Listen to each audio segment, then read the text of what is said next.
Sometimes when we begin to question our faith or have doubts about our tradition, it can feel like we are wandering out into the desert.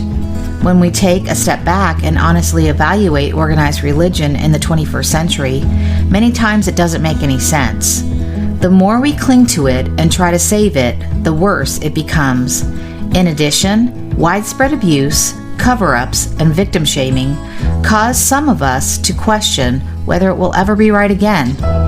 The Desert Sanctuary was created by Carl and Laura Forehand. It consists of a podcast, a blog, along with Carl and Laura's writing. We're happy you're here. Welcome to the show.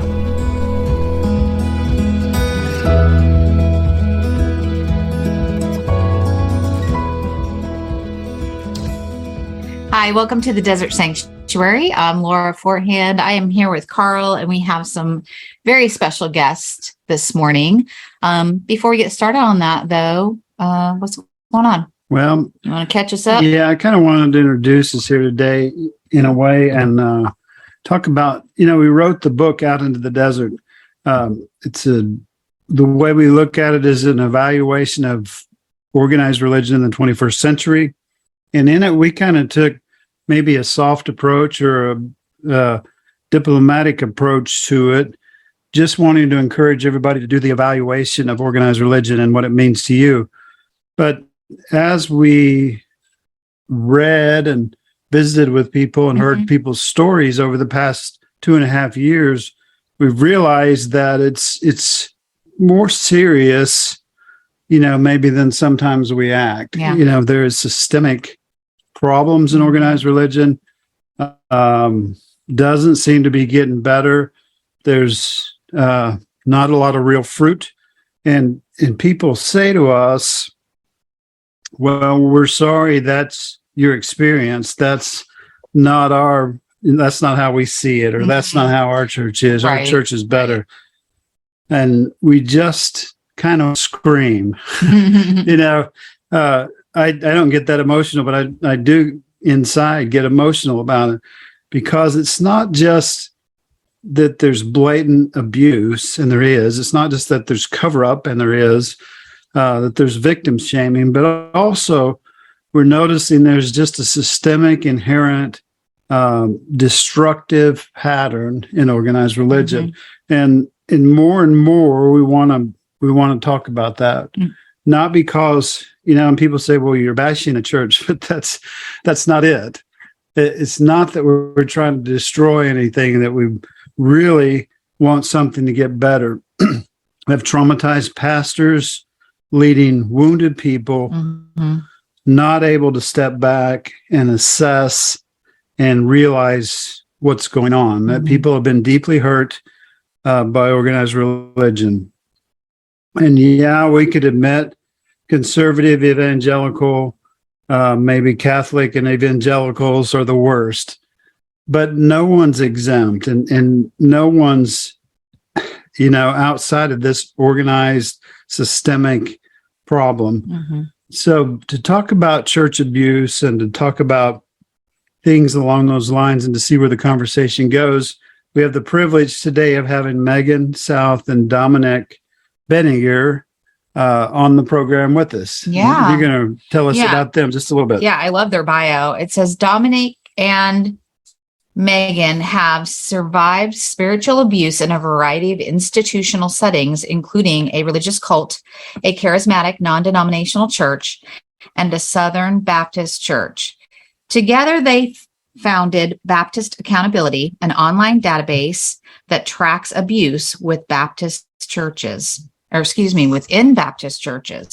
Megan works tirelessly to educate others about spiritual and sexual abuse within churches and religious institutions, all while homeschooling her amazing children.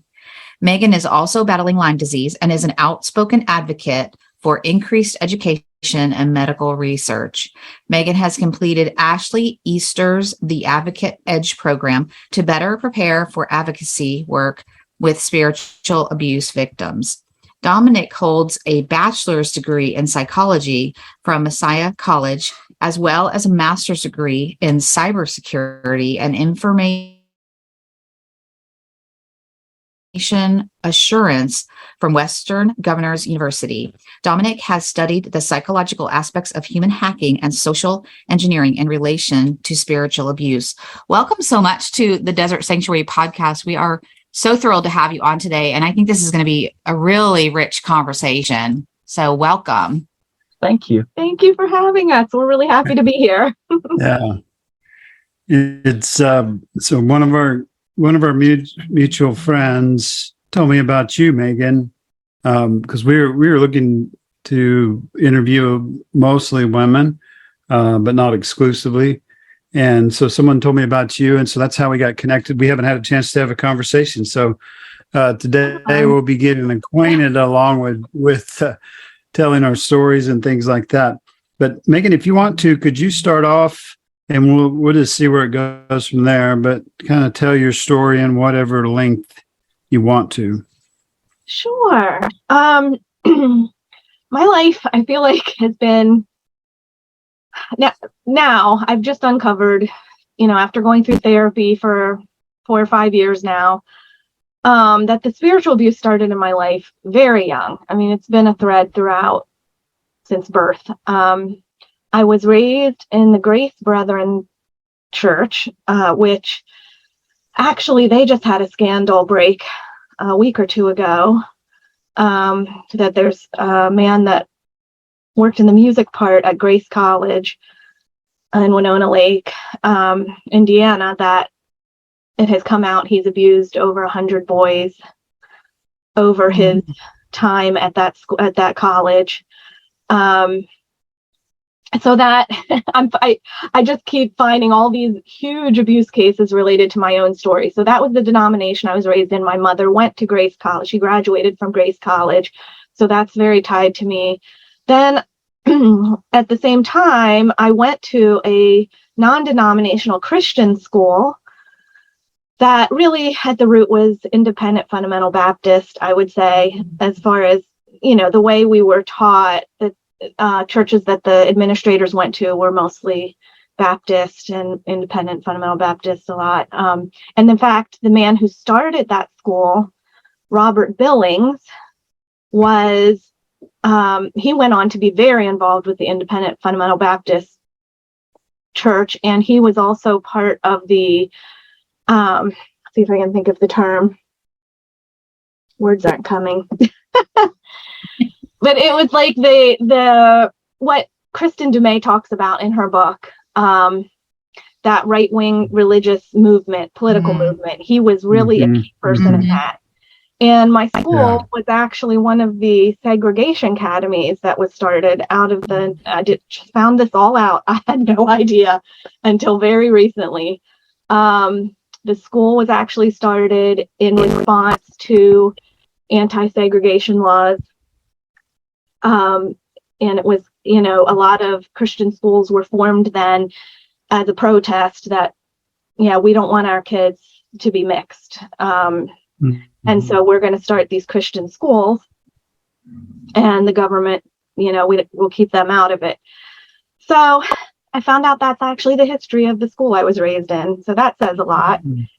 And it was a very rigid, fundamentalist atmosphere. We had to wear skirts below our knees, or you got sent home. Also shorts under the skirts, fully covered. No touching boys, no, the whole 9 yards. No, even in my elementary years, we weren't even allowed to listen to recorded music, recorded Christian. It had to be live music. Some of the things got more liberal over time. That was one of them. We could listen to country or contemporary Christian music by the end of my schooling there, but a lot of people, it was like not expected, but the ideal would be if you graduated and went to Bob Jones University. We took trips there and to look at the college and everything. So that's just to give you an idea of the kind of atmosphere. Now, also that school is currently in the news. It's Heritage Academy in Hagerstown, Maryland, if anyone wants to Google it. My history teacher that I grew up with was just sentenced in August to 5 years in prison, 10 years, 5 years suspended for molesting a girl in the school. And the school covered it up for decades, let him work. I mean, they let him work there, be on the board till literally a couple years ago. And this happened 40 years ago, this incident. And there have been other victims come forward, none that are willing to testify yet. But yeah, and there have been other abuse things that have come out, other people in the school. And I'm sure you guys know it does seem to be systemic in the evangelical Christian atmosphere. It's just this abuse. It's just everywhere. So, mind you, I didn't know any of that. Like growing up, I knew none of that information. I just knew it was a school and it was a Christian school and I was being raised Christian and, and then you were expected to go to a Christian college. And so I went to Messiah College. And that's where I met Dom. And I don't know. Yeah. Do you want to give your background real quick? Because then we meet up there. Yeah. So I came from a single parent matriarchal home. I was the youngest of 6. And, there was a lot of, there was alcoholism and there was physical and emotional abuse. There was neglect and stuff. So it was kind of a broken home. And, we're very poor. When I was 16, we were homeless. I mean, it was kind of a broken home. And so at around age, I would say 11 or 12, my mom started attending a charismatic Episcopal church in our hometown.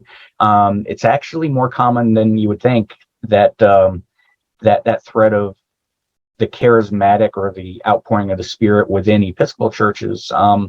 That was actually a somewhat common thing among Episcopal churches. I didn't know any of this until recently, but so I found God in the Episcopal church. I was very, very sold on its teachings. It was like the cure for everything in my life, right? I mean, I now had a warm, comfortable family. I had people that cared about me. I had I had everything that I'd ever wanted. It was just, I was totally devoted. My youth leader jokingly called me, I would be the Pope. He called me the Pope. And I was so devoted, I was going to be the first Episcopal Pope.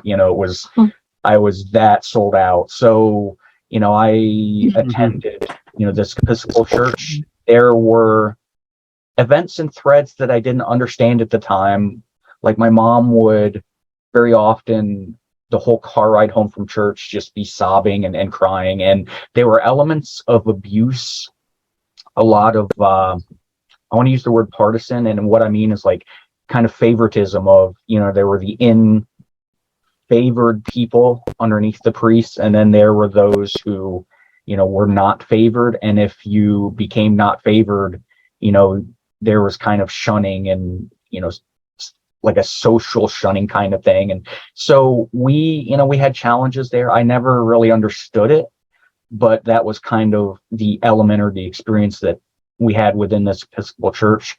Coming from like a broken home and recently finding God, if you will, in this setting, I became very wrapped up in all of the modern trends of evangelical Christianity. And what I mean by that is, mid to late 80s into early 90s, all these new things were coming out, like contemporary Christian music and Christian rock. Purity culture was springing up all over, but there was no word for it. So it was, staying pure and pleasing God. And there were just so many trends that were blossoming all throughout what I now know to be modern, American evangelical Christianity. Back then they were just, new exciting trends. And so that was kind of my upbringing. It was a very, I want to use the word permissive home, meaning, there were no rigid rules. There was nothing like that. So when I was looking at colleges, I was sold out for God. Woo! And so I wanted to go to a Christian school. So I fell in love with Messiah College. It's now Messiah University. And so I I made the determination I'm probably going to go in debt the rest of my life to pay for this, but I'm going to Messiah. And so for me, coming from a home that there were no rules, going to Messiah, there was no social dancing. It was a dry campus. Members of the opposite sex there were certain visitation hours, and the door had to be open X number of inches, and you couldn't, there were a lot of rules. And so for me, it was like going to prison. But I still loved it there. So that's my journey to Messiah. That's where we met. Yeah. And then we always say this is such an interesting thing for us, because the way he was raised, it seemed like a prison at Messiah. To me, who was like expecting something more like Bob Jones and what I was raised in, it was so much freedom. I didn't even know how to act. Like I really struggled. I didn't know how to make decisions for myself. I didn't know how to not be told exactly what to do every second of the day, and here are the precise rules, and you need to do this and this. And I knew exactly what to do, and suddenly I didn't. And it was very, very hard for me to come from being that sheltered. And so for different reasons, but some of the same reasons, I also was from a single parent home. My mother raised me mostly, that we were looking also for like a father figure, we realize now. Right. And whether or not we actually needed that, that's up for debate for me now too. Or was that just something that the church convinced me that I needed? Sure. Because that was such a strong thread of, you need a patriarch to lead you and to, and he, even though we fell in love, he was never that. And I actually kind of held that against him at times, because I thought he should be a stronger leader. He should, lead us in devotions and do all the things. And that just wasn't his nature. Even though I desired that and thought that was the right thing, we always lived more egalitarian, but it was still messed up our brains. We're realizing big time in therapy now, how much it messed us up to still have that expectation working in you. Yeah. And I read some of that in your book. I know you guys experienced some of that too. So it's been interesting to unwind, but looking for that father figure that we thought we needed, has led us to a lot of trouble. So we met. Yeah, we actually met because this is such a funny story of, we were in the snack shop separate. I didn't know her and she didn't know me. And I was in the snack shop with another friend, and believe it or not, I am not NBA material. So, I was going to throw my trash into the trash can, which was about 10 feet away, maybe. Not walk over to the trash can. That would have been too obvious. Oh, from the So from my table, I threw a plastic fork through the air, and destiny thus determined that the fork would sail and hit a young, attractive Megan right in the eye. As I was walking over to put my trash in the trash can. That's how we met. I hit her in the eye with a fork. And immediately I'm like, oh my goodness, are you okay? Yeah, he was like, oh, I'm so sorry. I'm so sorry. And so I followed up with, the next day I sent her flowers. I wrote her a magnificent, deep, thought-provoking poem. Yes, and I have part of it memorized, not all of it. But I'm sorry I hit you in the head with a fork. It made me feel like such a dork. I almost poked out your right eye. Please don't hate me or I might cry. It was literary genius. Literary genius. So then I followed up with, do you want to maybe go out on I don't know that I used the word date because that's a scary you word. Just said, do you want to go out? Want to go out to the movies, and we went and we saw a safe movie, right? I mean, we went to Messiah. We saw, I think, Sister Act. Yeah. And then we followed it up. Maybe it was part 2, and followed up with hot cocoa, and just got to know each other. And I didn't like him at first. I liked him, but it just was there was no spark for me. Yeah. I don't know. And it took time. We had dated other people, or we were allowed to date at Messiah, right? That was allowed. But we eventually just became good friends. And then eventually The pressure was off then. Yeah. And then I realized that he's a really good guy. pretty swell guy. I guess I could, deal with him. So- and then I fell madly in love. And then I almost chased him away because I was so Let's get married. convinced. I was like, oh my word. Once I knew, I knew. Yeah. Right. But we fell in love at Messiah. We started attending a Bible study on campus that was very charismatic. And this Bible study over time became a cult. So Full-fledged, like an Full-fledged actual, cult. communal living, sleeping together. We escaped before the worst happened. yeah. Because my best friend at the time had thrown her wedding rings in the trash, her and her husband, and they were saying, the leader was saying, yeah, none of our marriages from before count, because we hadn't made this decision for God that was, to this day, I still don't even understand what that was, but it was just so messed up. It was messed up. And we knew at that point, we knew that we were meant to be together and we didn't want to be apart. And that just wasn't going to be it for us. So So it was all very, very dramatic, actually, though. Much more dramatic than that. And Dom has written the whole story. Wrote the whole story. It's online at churchtrauma.org, which is kind of our blog. It's called the Narrowgate Story. That really took off very recently. So that's that. So we're in a cult. We were married by this cult leader. Mm-hmm. And, we can't even watch our wedding video without it being incredibly triggering. Yeah. And so things blew up. The cult leader kind of left his wife and infant daughter for a young single female that was in the group. And then he had groomed and there was a lot of grooming going on with the leader and all the females in the group. and she still now has not spoken to her family in 26 or 27 years now. 96-ish, 97's when it all blew up. Within the last few years, we got in touch with one of her family members and found that out, that they had not heard from her in 26 years. So this was a full-fledged cult. Yeah. We thankfully got out of the cult. Things just exploded and blew up around us. And we left that cult and jumped directly into a charismatic non-denominational church that kind of took us in. Yeah. And their approach, instead of therapy and counseling, was they did deliverance ministry. And it's a type of biblical counseling, and maybe I don't know if you guys have heard of it. Counseling. Yeah, you know about biblical counseling, sure. Nouthetic counseling, and I'm not sure how much this falls under that, but Neil Anderson, I don't know if you've ever heard of him. Breaking Free. Breaking Free. Yeah. The bondage breaker. And we went through that whole thing.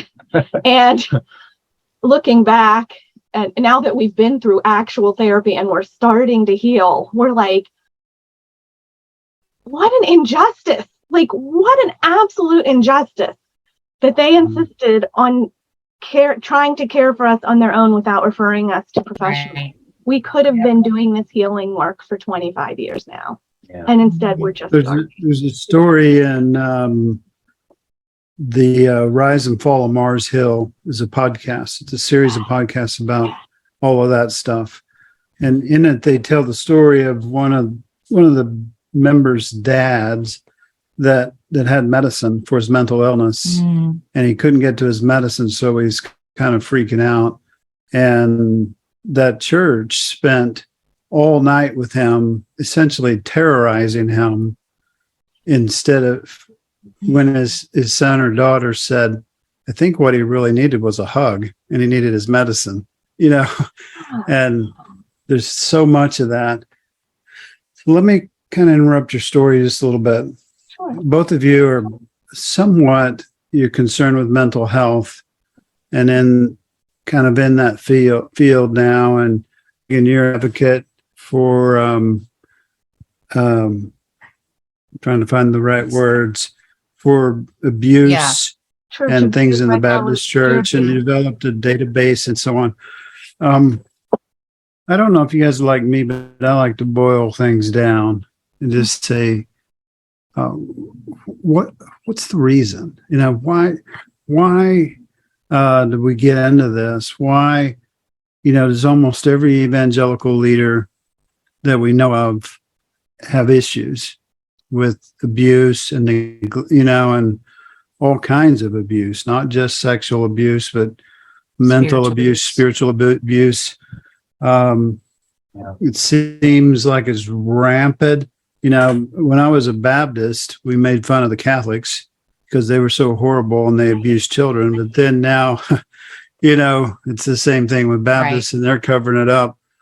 And what is it? What are the root problems? Why do we get into these situations, and why do we have such a big problem?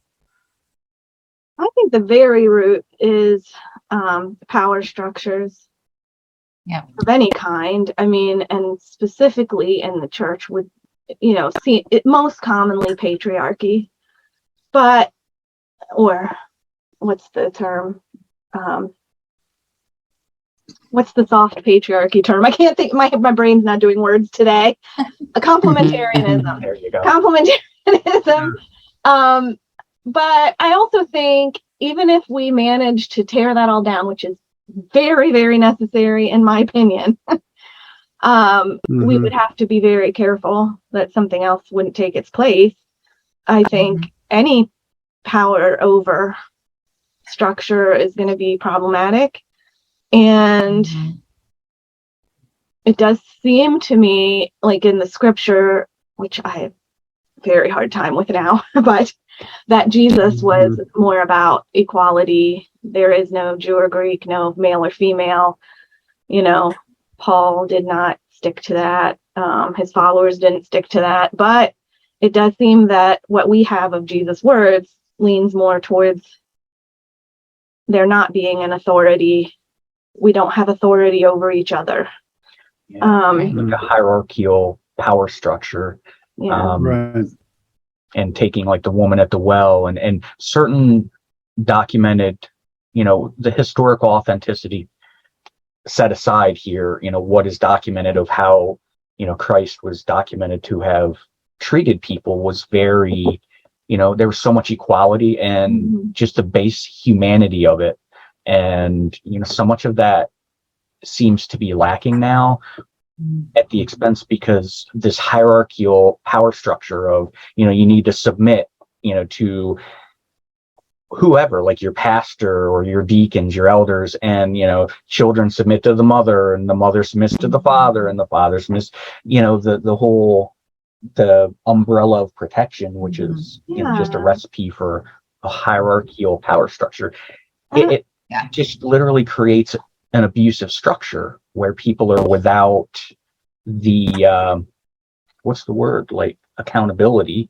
And I'm not good with history, but it does seem like throughout history, I mean, sex a lot of times is about power. Sexual abuse is always about power.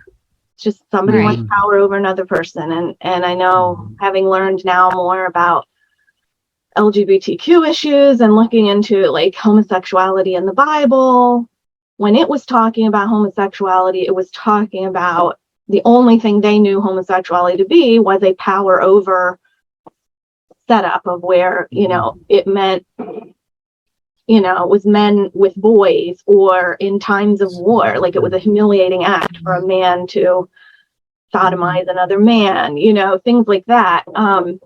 And that's probably more what Jesus had the problem with, not same sex, equal, consensual, loving relationship. So that's a big issue for me too. But all that to say, I think power is the root of all of it.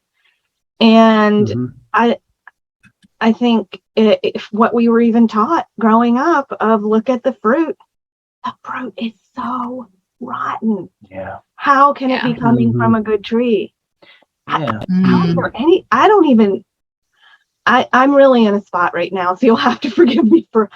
I'm not. What was the word you used, Carl? You said you were in the book, you were a little soft Uh, on it, and there was a word you Oh, yeah. Yeah, I But- use the word diplomatic. diplomatic. There you go. That was the word. I don't feel diplomatic at all right now. I Yeah. feel like burn it all down. It's just I'm awful. the diplomat and you're There's not. nothing left to save. Just it's so damaging. But Mm. I fully acknowledge that there is a place for the softer approach, and we need that, because I'm not going to be able to go in and talk to people who are still in the church with this rage and convince them of anything, right? Yeah. Yeah, there's Right. definitely a need for all levels of Good cop, bad cop. yeah, but I'm when I'm being my most authentic and honest self, I can't find any good in it anymore. And even I ran into Bart Ehrman too early in the process. I think he just kind of took it all down for me. I was like, what are we even doing here? Like, this is literally based on stuff we can never know, that we really Mhm. truly don't know. Mhm. And there are so many different ways that people have processed this and written it down in the Bible, but there's also so much we can never know. And how on earth can we use an unknown to build this whole thing, this whole religion, to control people's, behaviors and eternal destiny, and like striking fear into people, and just Mhm. over the dumbest things that, Yeah. So our issue, Well, Yeah. yeah.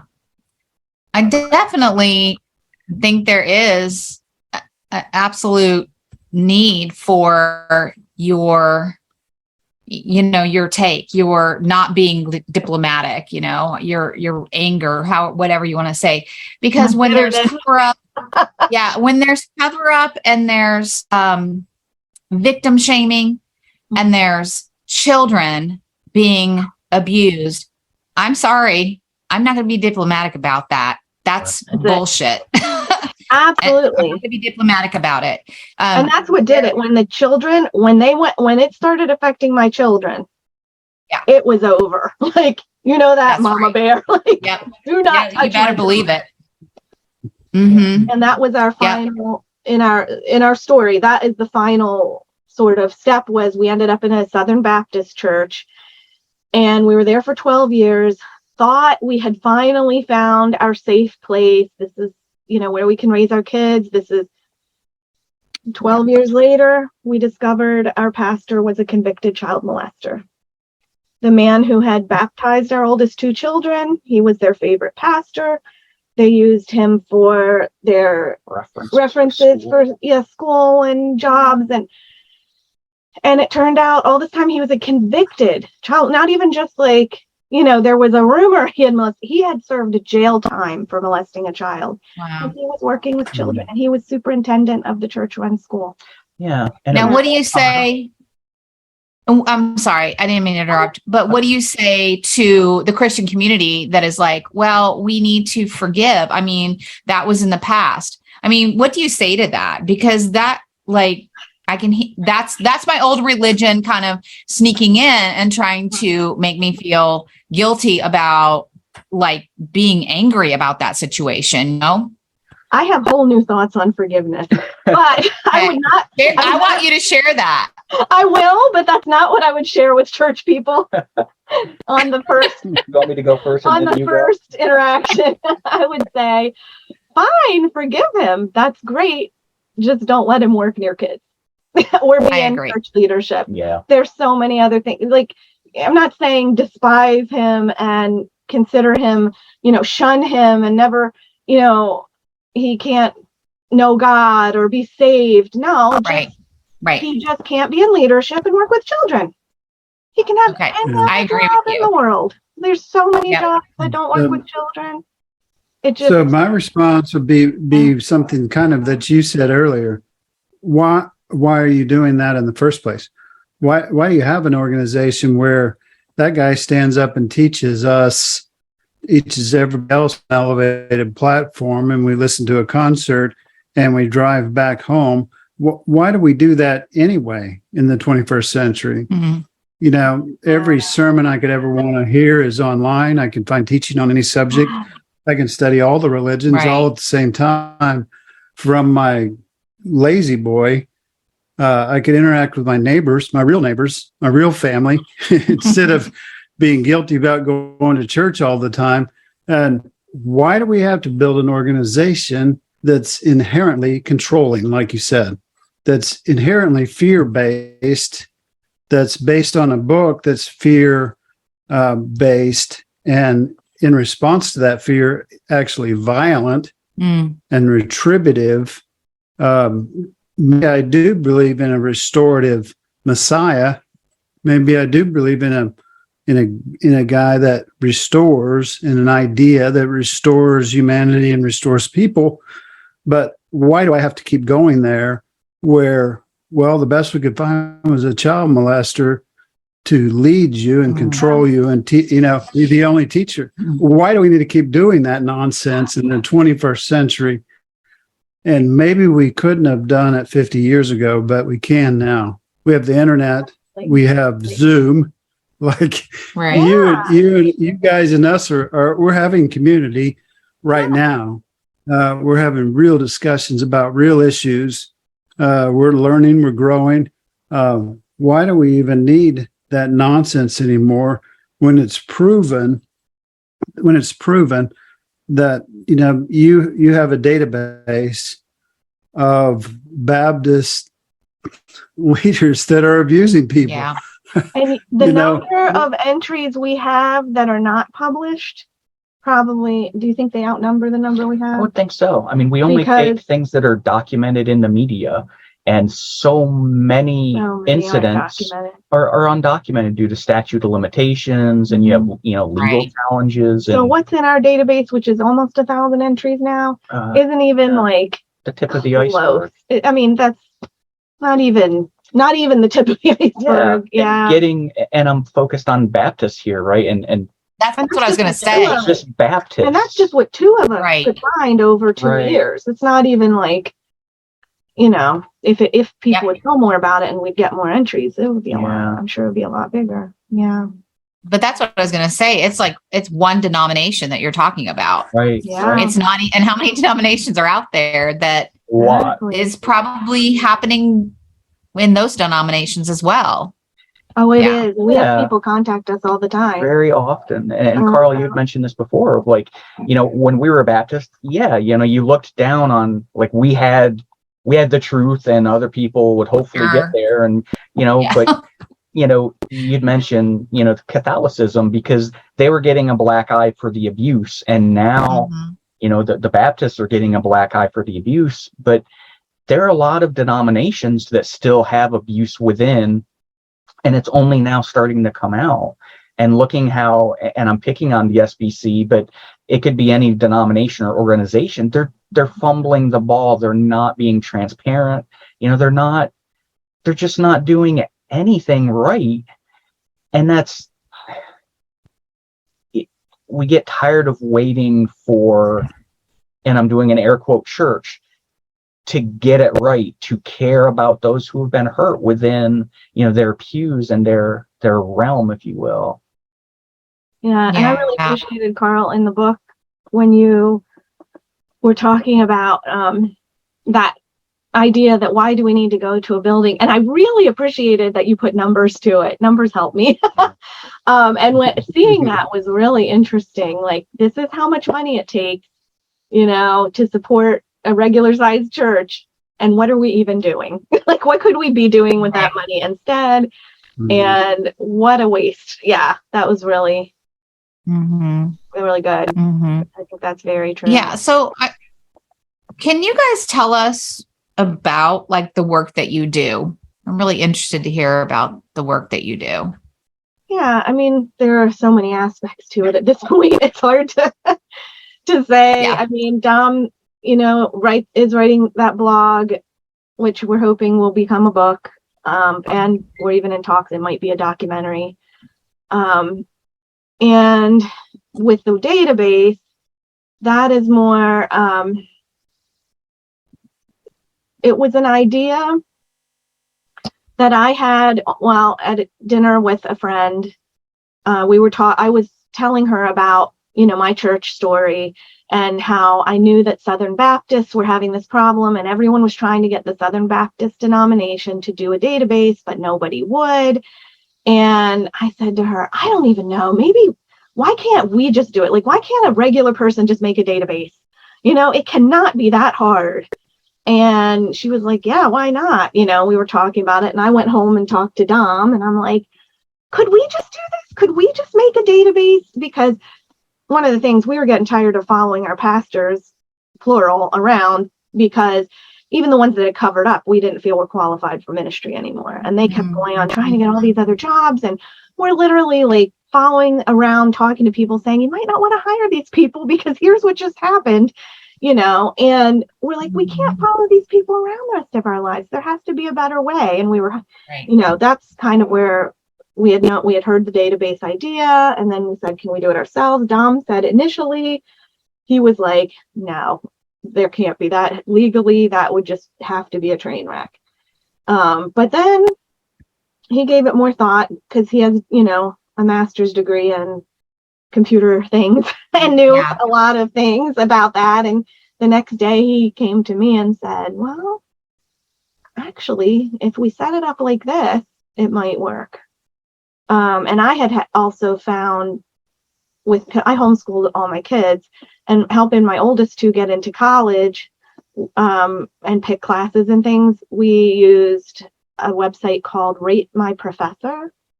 I don't know if you've ever heard of it. It's a great website. And that really was another thing that got my wheels turning. I'm like, well, they can do this. And people are saying whatever they want to say about their, professors. Like, this professor's terrible. They are, uninteresting and whatever. They're saying very defamatory things, and not getting sued. So it can be done. And that kind of convinced us too. So, meaning what we're doing isn't defamatory. First of all, at this point, it can't be, because we have, things that are in the news. We're getting it from other sources. We're not creating the content.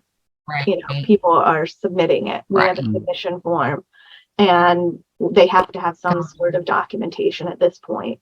But so it just kind of came together. It took us I think 2 months, Matt. 2 months to do this. Like, from start to finish, hey, we're going to build a database day one, to, hey, our database is live, was 2 months. And Christina Brown, who she's one of the, she's a pioneer. She's a pioneer, one of the first victims of a Southern Baptist pastor that came out, and has really been advocating for years and years. And I think it's well over 15 years now that she has asked the SBC for a database. And they haven't done it. And we did it in 2 months. And I don't mean that to say, oh, look, we're so great. But we were just, it's just not that hard to make a list. Not that hard. And even and again, the legal stuff wasn't that hard.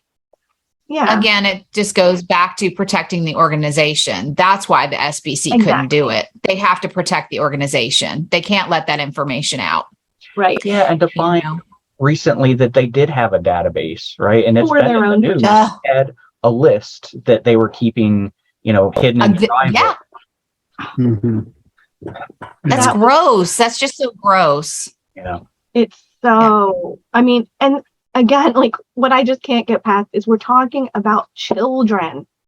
And what just, I can't understand how all these Christians who, say they love Jesus and are fighting abortion because they love the unborn that much, but they literally just do not care that children are being molested and raped at an epidemic level by church leaders in their own house, under their own noses. And yet everything is, look out there, look at those transgender people, look at the, gay people, all that kind of stuff. It's like, what? No, like, log in your eye, huge Yes. log, redwood in your eye. Mhm. You can't see. Exactly. Yeah. It just it really That's such an drives important me point, I crazy. think, Megan, and that's we couldn't see it, Well, that's right? Yeah. So Yeah. You're we in couldn't it, see it yeah. growing up. We couldn't see it in the cult. We couldn't see it in, this church right after the cult. We went to several churches and couldn't see it. We went to a Right. Baptist church thinking, well, charismatic is what the problem is. We'll go, straight to the word and that's it. Hymns and King James and Pipe organs. there you go. And Back to the we couldn't basics. see it there either. Like, how long did it take us to deprogram? And I use that word deliberately, deprogram. Mm. Mhm. For me, 6 months. And I kind of tracked that because we didn't actually leave church, even after this whole Southern Baptist thing, and outing our pastor. We were harassed, stalked, doxxed, Doxed. shunned. I mean, you name it. Was the worst Yeah. experience you could ever imagine by people you thought were your Your like family. family. Closer than Yeah. family. Mhm. And you're literally like just Yep. hated. And you're like, what just happened here for exposing Yeah. a child molester? But yeah, I forget where I was going with 6 that. months. About. Oh, that. 56. So we Yeah. ended up, we bought the line that everyone was saying of don't let a few bad men hurt your faith. Don't listen to men, listen to God. God Not all didn't do this. churches. Not all churches. And God didn't do this to you. People did this to you. And we bought that for a little bit and we're like, okay, find another church. And we tried, we went to another one. But at that point, we were uncovering so much. We could just see everything so clearly that was wrong that we just, Mhm. It was too late. it was too late. And Yeah. when we went, what happened though, is while we were going there, I was diagnosed with Lyme disease. And my therapist, I was also going to a therapist, which I never did because I thought was the wrong Christian thing to do. Right. Right? Because it was talked against. If you don't go to worldly therapy. And I didn't want to. And I only did because I got Lyme disease. And it was part of I went to a functional doctor and it was part of their whole package was you had to see a psychologist as part of it. Because they are holistic Very and they holistic, believe yeah. you need to approach all the angles at once. Right. And I went to her once and I was like, wow, I think I need more of this. Mm. And I thought I'm just going to do it because they're saying it's helpful and it'll help me heal. Well, anyway, started seeing her. She recommended, because I was having so much PTSD in churches. I mean, we would go to church on Sunday morning and I would literally sometimes wail in the church service. I mean, it was humiliating. And people don't do anything. They don't know how to respond to that. Nobody comes around you and is like, are you okay? They Yeah. all ignore you. Like nothing's happening. I'm like, La la la, we don't see you. Welcome to Christianity. Yeah. Oh, it was crazy. Yeah. And I would run out of the room wailing and go in the bathroom. And, it was just awful, awful, awful, awful. And everyone's ignoring you and trying to pretend it's not happening. And so she said, I think you maybe need to take a break from church because you're having this visceral physical response every week. Yeah. Your body is not going to be able to heal when you're doing this to yourself. And so I'm like, okay, I'll take a break. It was so hard. It was so hard because he would go with the kids still at first. Yeah. We were like, we still thought it was the right thing to do to be in church. And Sure. but I took it very seriously because I was so sick and I wanted so much to get well for my kids. And I was bedridden at points and it was really awful. But church was the one thing I would make myself do during the week before this. So I sat at home for the first 3 months and would just cry and think, I'm not with my family and I'm not. But I also took it very seriously and didn't listen to any sermons online because I thought, well, if this is doing that to me, anything else Christian will too. So I didn't read my Bible. I just I loved that. Was it you that said, Laura, take a gap year, or somebody? Uh-huh. Well, we both kind of did. I mean, well, we had spoken to Cindy Wong Brandt. We did a podcast with her, and That's what it was. she encouraged us. She said, if you can't take a year off from church, you need to examine why that is. So yeah, that was some good advice for us. Is such good advice, because if it's real, it will stick. And right. What they always say about, well, if you stop going to church, then you're going to slide away and, backslide. And it's because you're not being indoctrinated right. with all these ideas that aren't good.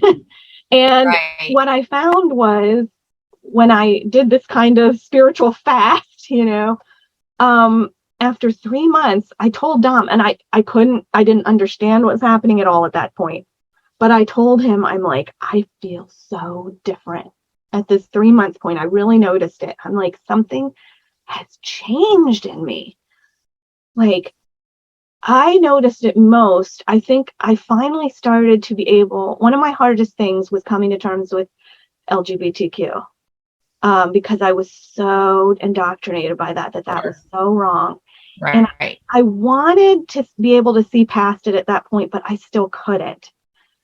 And finally, at that 3 months part, it was like I could feel a humanity in me that I never felt before, because I was born into this stuff. I just didn't know what it felt like. And at the 6 month point, I was an entirely different person. And I didn't know what I believed anymore. I hadn't run into Bart Ehrman or anything like that yet. I was still just like, I still thought it was just a matter of figuring out the right theology, and I'd get there eventually, but that didn't end up happening. It went a whole other direction. But yeah, it was just really interesting.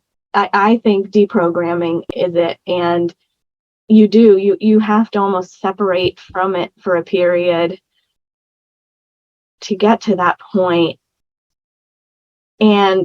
But I feel like before, if someone would say, oh, if you're separated from, your whatever, your messages, like, then you got to meditate on the word and the word.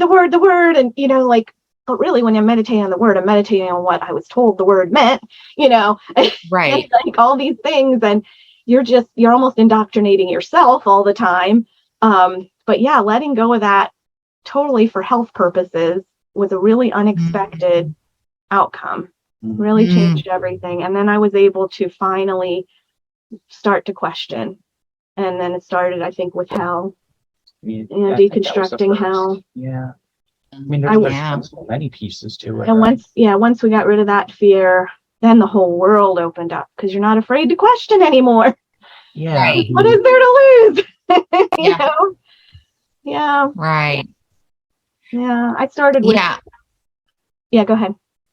Oh no, I had a question that I kind of wrote before we even started this podcast, because I was reading your bio, and then when you were telling us about how this Bible study from a church that you were attending, and correct me if I'm wrong, turned into a cult situation. Is that correct? So my question to you, and you both may have very different thoughts on this, but would you say that most religions have cult-like tendencies, or would you call them cults? I mean, or what are your thoughts about that? Because that thought comes up for me a lot.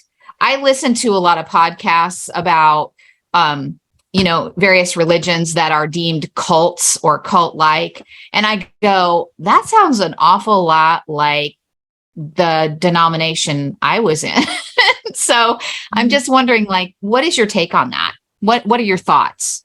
My thoughts are all religions are cults. Straight and simple. That is, but I did listen to, I don't know if you guys are familiar with Courage 365 and Ashley Easter. Right now she's doing a Courage conference. It's a 1 month online event in a Facebook group where she has speakers on various abuse issues in churches and religious atmospheres, and it's really good. And there was a speaker just yesterday, Chrissy Stroop, who you may have heard of, I'm not sure. But Chrissy was pointing out something very interesting about that, about cults. She said that she almost doesn't like to use the word cult. I thought this was fascinating because we always use the word cult. She said she doesn't like to use the word cult because Christianity, evangelical Christianity, has misused that term so much to refer to things like the Catholic Church, and anything that they don't approve of is a cult. Right. Everyone else but us. Basically. Everyone else but us. Yeah. And so in people's minds, sometimes the word cult just can't get past that, you know. And she said she liked to use the term High control groups. high coercion or high control groups. Yeah. And I thought, that makes sense. That's really I'm good. hearing that a lot more. Yeah. I've heard that a lot more lately. Yeah. Yeah. Yeah. That leans into like Stephen Hassan's works and whatnot, where the words are loaded for better or worse, right? And saying to my Christian friend, hey, you know, you're in a cult, we'll shut down the conversation.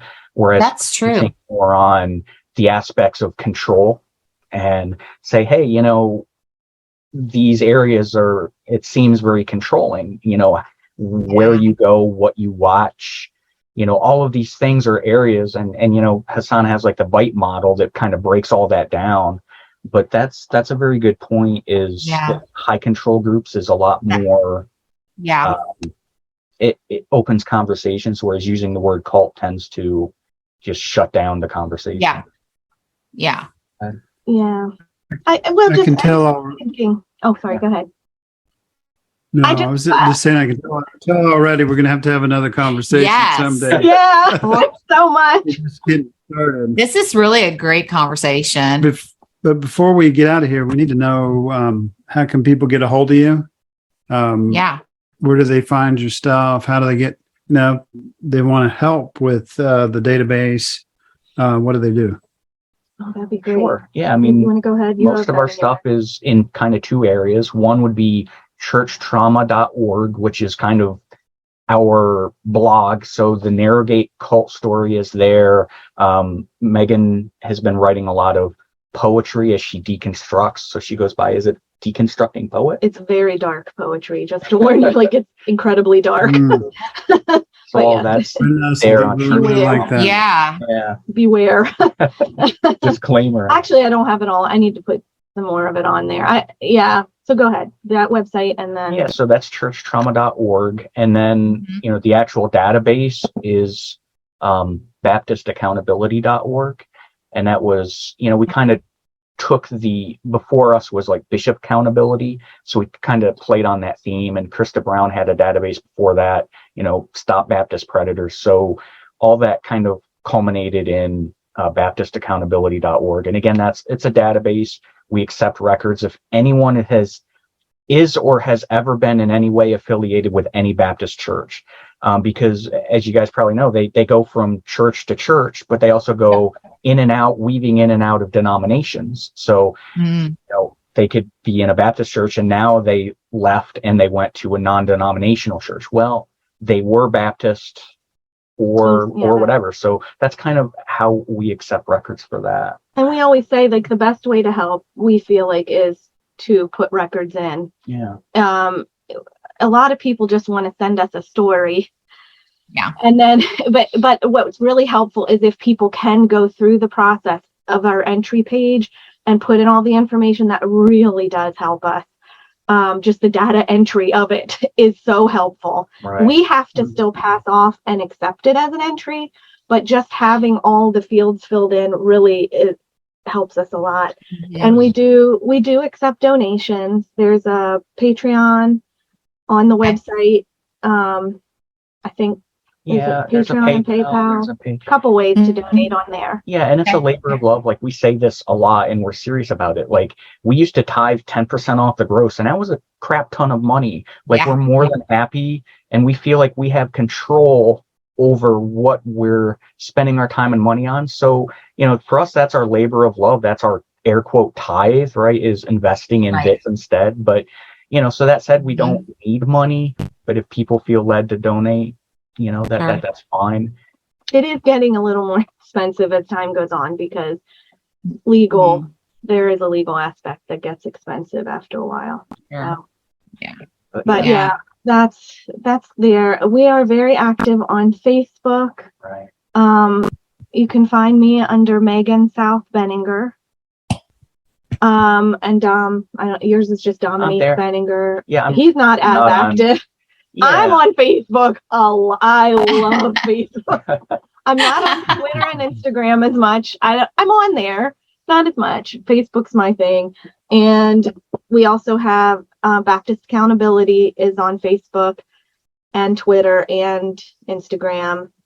I think it's at the Accountability for Twitter and Instagram. I'm not even sure.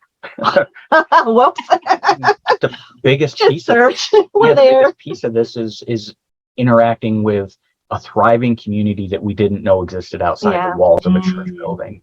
It really is ultimately all about interacting with others, hearing their stories, being, empathetic and listening to people and helping people through these, they're terrible and traumatic things that we've all been through.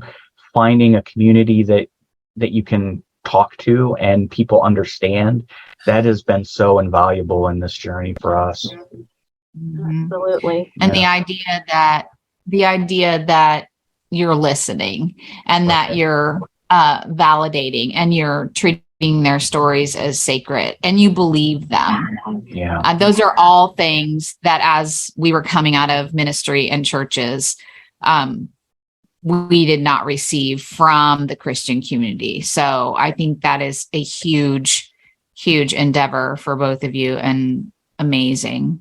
And when you actually asked Laura about what do we do, that was one aspect I didn't bring up either. I more than Dom, but I listen to a lot of stories. Just have phone calls or people will text me their story, and like you said, treating it as sacred and like realizing, boy, when we came out of it, that's what we needed. We needed to tell our story over and over and over and over. You just have to. You have to get it out. And the fact that, you sit with people and that may be the first time that anyone's ever believed them. Like, even if it wasn't your experience, the fact that you're listening to them and you're believing them is invaluable to people that have been through trauma. Yeah. Absolutely.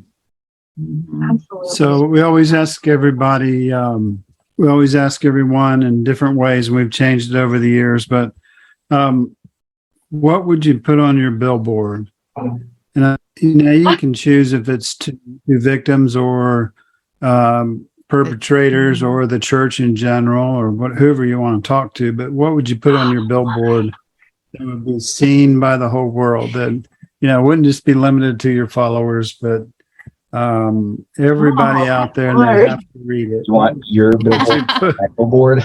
I don't know. What's your billboard? Do you know? I have to think about it. My paradigm has been changing, right? Where when I first right out of the Baptist church, everything was raw, and I was very focused on the abusers. And whereas now I think my whole position has changed of, I'm focusing on those who have been harmed. So my billboard would be directed to helping those people. You don't have to stay. You don't have to stay in a church. You don't have to stay in a harmful environment anymore. You don't have to stay. Yeah. Mine would surround, I think, on intuition and learning to hear your intuition, your inner voice, trust yourself to make decisions.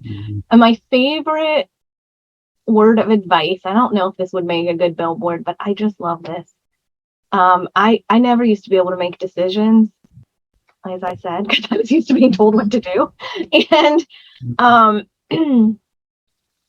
if I had no fear and I could only succeed, what decision would I make? And for me, that's really helped me unwind you know, sometimes intuition and fear get mixed up. Like, I'm so afraid of doing this. And maybe this is like, fear is good, right? It can warn us, Sure. protect us. But sometimes it's, you know, a little oversensitive, right?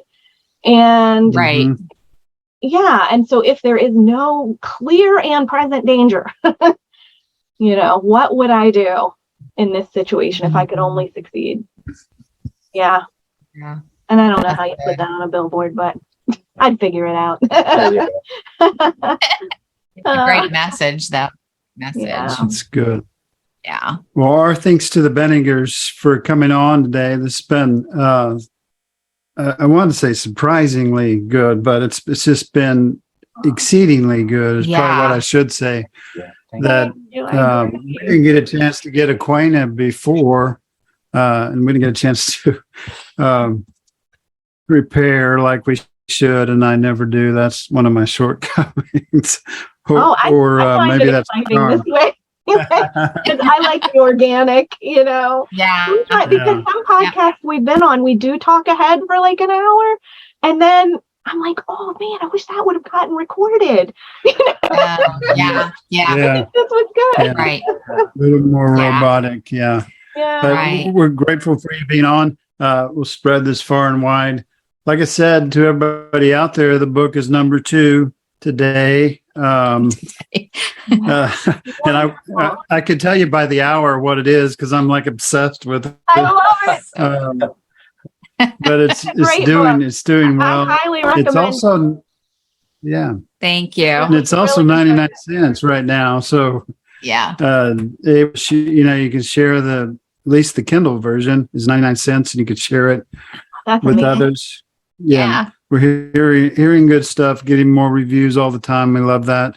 We love that we're able to, like, for this month, give it away almost, because that's what we started out doing, Mhm. was just sending the PDF to people. So check out the Benninger stuff. Definitely. Buy Out Into the Desert and share it with your friends. Give reviews online, and we'll see you next time. Thanks for joining us. Bye-bye. Thank you guys. Thank you for joining us today on the Desert Sanctuary. We hope you find who you are as you embark on your own journey. For all of us here at the Desert Sanctuary, be who you are, be where you are, and be at peace.